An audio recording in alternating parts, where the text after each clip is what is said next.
এই দেশের স্বৈরাচার আমরা হটিয়েছে 36 দিনে, আপনাদেরকে হটিতে হঠাৎ আমাদের 36 মিনিট সময় লাগবে না। সেই বাংলা সিনেমার ডায়লগের মতো আমরা বলে দিতে চাই, চুটিয়ে পাশা লাল করে দেবে, রংনামি বের করে দেবে ছাত্র সমাজের সাথে মস্করা করলে।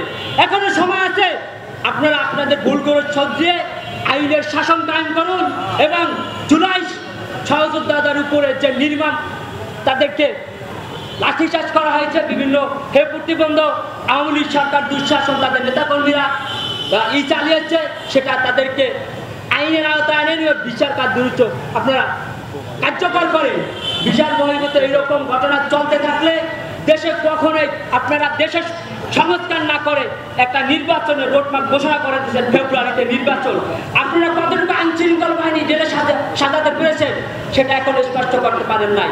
আপনারা যদি আইনশৃঙ্খলা বাহিনী জেলে সাজাতে পারতেন তাহলে একজন দলের সভাপতির উপরে এইভাবে তাদের দলীয় কার্যালয়ের নিচে নির্মমভাবে হত্যার উদ্দেশ্যে হামলা চালানোর পর আপনার কোনো কার্যকর ভূমিকা নেননি। আপনার তীব্র নিন্দা জানিয়েছে, শুধু নিন্দা জানালেই হবে না, আপনারা যদি তখন কার্যকর ভূমিকা নিতেন আজকে জুলাই যোদ্ধাদের উপরে এইরকম দিন নিক্ষেপ করার মতো দুঃসাহস তারা কখনো পাইতো না।